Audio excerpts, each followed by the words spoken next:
Is Eli Gold. I'm the president of the Gold Institute for International Strategy, a think tank focusing on foreign policy, national security, and the defense of the West. With me today, we have Martin Johnson. Martin is a senior fellow at the Gold Institute. Thank you for joining me today. My pleasure. Martin, before we begin talking about national security and terrorism, counterterrorism to the homeland, would you give us a little bit about your background and why you thought it was important to join the Gold Institute as a senior fellow? Yes, I was a Howard County police officer in Maryland for 25 years, 18-year detective. I've been studying terrorism since the early 90s in college courses and just through my own ways. Now, after retiring from the police department about 11 years ago, I now work for Louisiana State University at the Academy of Counterterrorist Education. We are a teaching arm of the U.S. Department of Homeland Security. And who do you teach? Primarily, I travel the country, as do many other instructors, and we teach state and local government officials and some people from private industry about domestic terrorism, particularly focusing on early detection, prevention, deterrence of terrorist activity within the United States. And local government officials, is that legislatures and city councils, or is that police departments, or is that all of the above? It could be anybody who has an interest and who is qualified to be in the classes, depending on the level of information that we're giving. Primarily, it's law enforcement. It's going to be police and sheriff's offices, and it's state and local. DHS pretty much trains their own people at the federal level, and we train at the state and local level for DHS. So the Department of Homeland Security asks you to go and to train local law enforcement, educate city councils and state governments on issues relating to terrorism. Yes. Essentially. Yes. What would you say the largest police department that you've interacted with or trained with would be? New York City Police Department. Wow. With the counterterrorism unit. Wow, that's pretty big. That's the largest in the country. Is that not correct? It is. It's probably the largest in the world. Wow. And the smallest? What's the smallest that you've trained? The Hurlock, Maryland Police Department, just because it happened to be local. And Hurlock. How big is that? They have, I believe, 1 or 2 traffic lights in Hurlock, Maryland. It's kind of towards the eastern shore of Maryland. And how big is their police department? I think there were 4 or 5 members of the police department, but of course we brought in other police departments. Other governments are invited to send people in, so that class actually turned out to be about 25 people. Wow. So let's talk about why you're important to an institution such as the Gold Institute for International Strategy. Focusing on defense, it's important that that not just the federal government, not just Department of Homeland Security, not just the military, not just National Guard, really focus on the defense of the United States, and our homeland. But why is it, or how is it, not why, but how is it that the local law enforcement is focusing on terrorism, which is essentially what you're training them on, and let's start from there, and then we can continue our conversation. Yeah, sure. It is important to do what we do, and it's important for organizations like Gold to get the word out, to be able to raise awareness, because when you're aware of the potentials, you might be able to spot them. And I always teach in my courses, I always use the example of spotting the dots, connecting the dots. To use a worldwide known incident, after September 11, 2001, if you turn on the TV, no matter where you look, everybody was talking, all these talking heads were talking about connecting the dots, and so, well, we failed to connect the dots, there are lots of dots. Well, what's important is to teach what a dot is to the people who might happen to see it. And 80% of terrorist activity in the United States since 9/11 that has been interdicted, stopped, investigated, thwarted, 80% of that activity has been stymied by something local. Not black helicopters, not the FBI, not NSA. They have their place. But a huge percentage is stopped, thwarted, investigated, or found out about on a state or local level by local citizens, police, EMS, fire, building inspectors, somebody recognizing a dot, or that something could be a dot, and then notifying the right people, getting a hold of the right people, not just saying, oh, that's probably nothing, I'm not going to worry about it, but actually having the ability to recognize, that might be something that's an indicator of some sort of criminal or terrorist activity. Remember that all terrorism is criminal. So there's always crime involved in terrorism. So recognizing the dots, and with the Gold Institute, with anybody who's willing to spread the word intelligently in a way that people can understand, is going to help to win the battle. So when we take a look at the Gold Institute, and we take a look at it from a defense position, when we look at policy, when we look at strategy, it's really important, and what makes essentially what makes the Gold Institute for International Strategies a little bit different is we take people from and experts from all different walks of life within the defense industry or defense community to put together clear strategies. So it's not just looking at senior military officials or personnel to help us, but we will take it all the way down to the local level with experts such as Martin Johnson. Martin, when in our last meeting, we were talking about security issues related to loose borders. Now, loose borders, that is the conversation of the day, the conversation du jour. We're talking about building a wall or changing the asylum laws, and the president is now talking about changing certain laws or policies with relation to those seeking asylum here. And that's happening today. It just came across my desk earlier today. But let's talk about the security aspects on the local side of things. We always talk about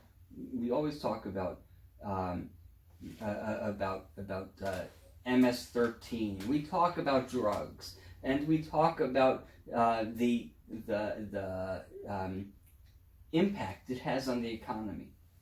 But there are so many other questions that we really need to be discussed.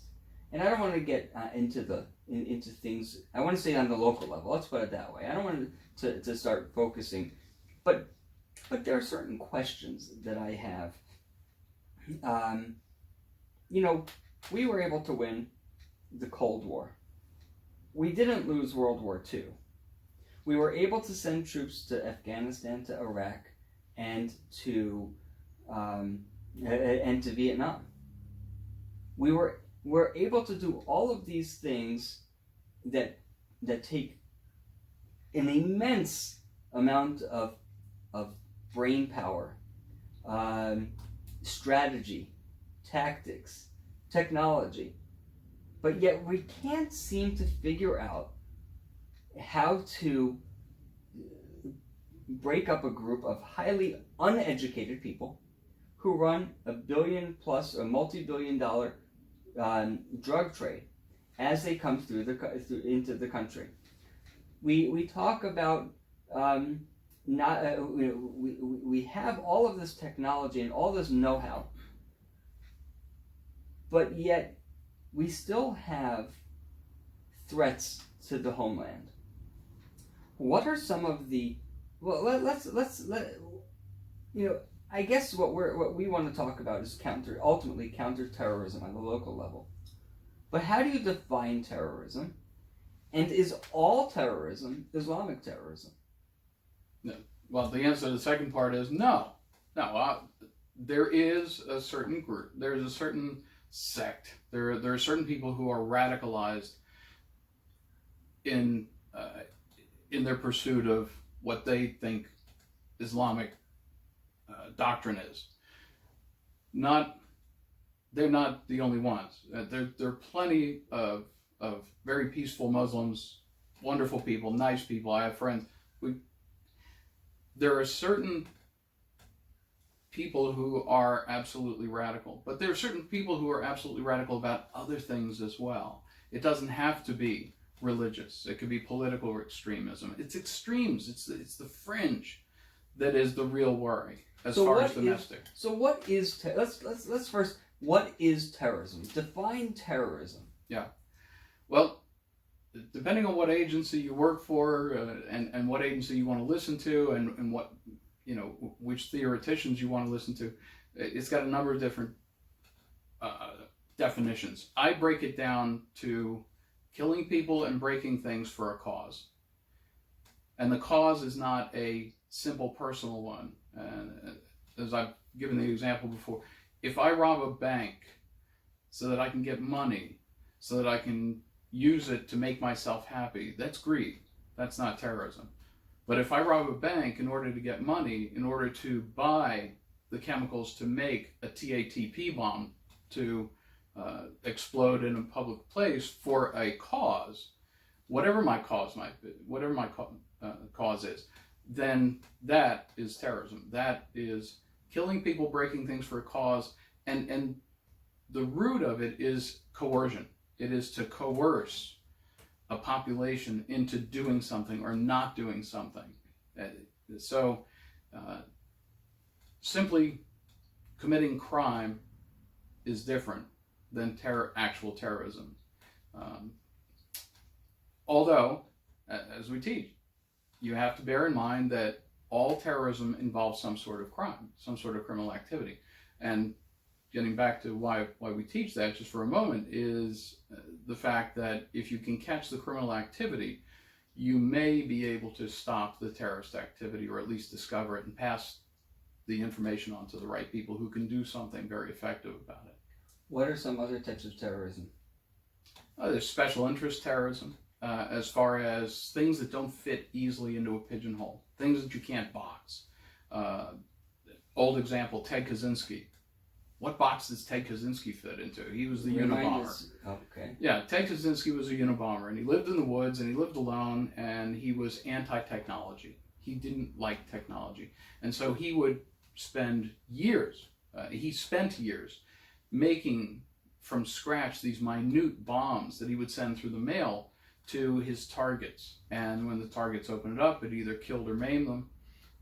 And that was what he wanted to do. But his point was, if you read his manifesto, he is anti-technology, and that's another type of terrorism. What was he doing? He was killing people and breaking things for his cause. So that fits my definition. I might make it a little too simple, but that's what it comes down to. Are there what types of terrorism would you see? What do you see in recent history over the past couple years that you would classify, or that should be that in your opinion should be classified as terrorism, that maybe the mainstream media or in just daily conversation we don't typically classify as, we may not rush to classify as terrorism? On the converse, let me answer that by inverting it. I think that a lot of times what I see on the news from different news sources and in talking with people, is that they assign terrorism, the term terrorism, to acts that may not be. Killing people and breaking things for a cause. I don't know. We still don't know, as far as I know. I haven't gotten any inside information about the guy who shot up Las Vegas. Shot up the concert at Las Vegas. He obviously killed people for a cause of something. We don't even know what it is. Maybe he was just nuts. We don't know. Nothing I know of came out in the end, and it's been almost 2 years since that happened, maybe even 2 years. So to call that a terrorist act, it might look like it, but I don't know what the reasoning was. So I think sometimes we rush to throw the terrorist moniker on an act that may or may not actually be terrorist activity. So thinking about your question directly, I can't think of anything right offhand that has not been called terrorism that actually was. Because I think the default in any violent act is to think terrorism. But we have to be careful. How do we define? And I don't want to spend too much time on this, but this is an opportunity for people to really understand who you are, what you do, and why you're important to the conversation. And people with your background and do what you do are important to the conversation. So this is really the purpose of this. And I don't want to spend so much time on this one topic, but I think it's important because it's thrown out all the time in the news media, in the debate as well. What's the difference between a mass shooting and terrorism? Would you say that, and I'm not interested in getting into the gun debate now, that's a topic for a different time, but would you say these mass school shootings are terrorism? Or is that wouldn't be terrorism because there wasn't necessarily a motivation behind it other than somebody was bullying me and therefore I'm going to kill as many people in school as I can. Again, not diminishing the weight of that situation, but it's still, the bottom line is it's not terrorism, it just is what it is. Yeah, I'm in those particular cases, the school shootings, most of them turn out to be, I'm angry. I am personally hurt. I'm offended. There's something that ticked me off to do this. And if we look at the Columbine shooting, those two wanted to be famous. So that was kind of a motivator, but that doesn't coerce a population. Not a cause. That's not a cause. Right. That's a motivator, and that's two separate things. So let's go back to the conversation as I began it, which is looking at the concerns that we have as a result of loose borders. Would we say that the cartels could be terrorist groups? And I say that because, if you want to compare the stereotypical cartel to the stereotypical mafia family, they both kill for their work. They both, if somebody gets in the way, they have no problem, bumping somebody off, rubbing them out.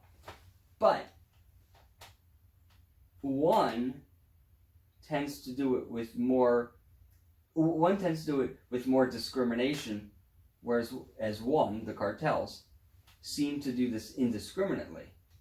Thereby, in certain Latin American countries, which we're talking about purely what they claim, I'm not suggesting anything else, we're not going to read into it, based on what they claim, the reason why they're seeking asylum, and I put asylum in quotes because we know that a majority or supermajority are not truly seeking asylum, because when it's time for their day in court, they don't show up.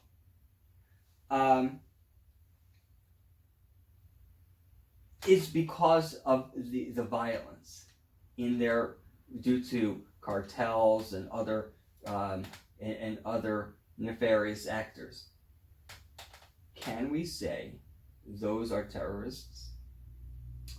I think that drug cartels use terrorist tactics to get what they want, but their primary motivation is money. It's simple greed. It's money and power, building money and power, as opposed to some particular bigger interest. It's their self-interest is what it comes down to. But they are certainly capable and do use terrorist-like activity, to terrorize, to use the word, to make people afraid and coerce people to cooperate, haul their drugs, just shut up, don't talk, don't cooperate with investigative authorities. They use bribery of public officials. They will use anything that will work, and the sky's the limit. So leaving 3 or 4 headless bodies on the side of the road where they're going to be seen by morning traffic because they want a town to shut up, basically en masse. That's a terrorist tactic. That is putting people in fear. So it's a terrorist tactic, but is it true? Is it what I define as terrorism? I don't think it's quite what I define as terrorism, because the motivation is simply greed. Okay. So in the short time that we have left, we only have a couple more minutes. With somewhat focusing on our loose borders issue, but also things unrelated to loose borders.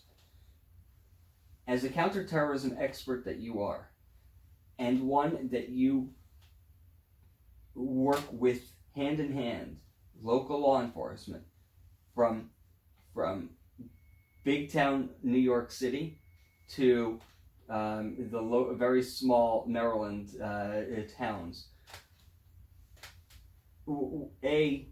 How big a threat is our loose borders from a terrorism issue? And B, what do you hear from the local towns? 60 seconds preferably. Okay. So yes, loose borders, open borders, unregulated borders are absolutely dangerous because anybody can come in. I had the opportunity to be part of a briefing group when the then Secretary of Homeland Security, Kirstjen Nielsen, talked with this group, and she was talking about terrorist interdiction. And one of the facts that she gave to us was that in FY 2017, 7 terrorist sympathizers, or terrorist-connected people were apprehended by some government agency attempting to enter the United States every day. That's 2,550 rounded off per year. Mumbai, India, was taken over for days by 10. September 11th came about because of 19 hijackers. Zacharias Moussaoui was the 20th hijackers. By the way, he was under arrest for immigration violation. So he didn't get to play the game that they wanted. So yes, absolutely. If you don't know who's coming into the country, you're going to get bad people coming in. Are we only concerned about Latin Americans coming into the country through our southern border? No, it's entry any way possible. The 9/11 terrorists, not one of them crossed any border illegally. They crossed with permission by lying on their forms and lying to trick the United States government to allowing them to get into the country. So I'm worried about every border. I'm worried about every plane, every ship. These are the real world. If you were on the outside, I like getting my students to think about, put your terrorist hat on. You're the bad guy. You're someplace else. You want to come into the United States. How are you going to do it? And then follow that through. And people are doing it all the time. Okay. 30 seconds. A political 30 seconds, which tends to be about 60 seconds. What are the concerns that you hear from local law enforcement, New York City, local Maryland town? Some of it most recently, I've been to a couple of cities that I'll leave the names out, where I have talked with local law enforcement officers, local investigators, people who are charged with the duty of looking into potential terrorist activity, telling me that they are afraid to involve anything that has to do with the word immigration, illegal aliens. Not every terrorist is an illegal alien. That's not how it works. But a lot of them are afraid to bring that up because of the politicians who are running their jurisdictions. I've had 20-year cops, 20-year detectives tell me, we can't do that. We can't do that. Why? Well, because our chief says no, because our mayor says no, because our elected officials say no. Why are we stopping the good guys from trying to look into the bad guys as much as possible? Why aren't we trying to find immigration warrants in particular that are not known to police unless you actually ask ICE? You have to make a query to ICE to find immigration warrants, administrative immigration warrants, which can be used to arrest people before they do bad things. And so we have to have the political will to look into things regardless of the situation, regardless of the political ramifications. Legally look into everything you possibly can, and you will prevent something from going bad. About 2.5 years ago, I had a conversation with Václav Klaus, who was the former president of the Czech Republic, and he said to me something very interesting. He asked me the question of, what is the biggest threat to the West? And you sit there and you think about, Russia, you think of China, you think of militant Islam, you think of a variety of different issues.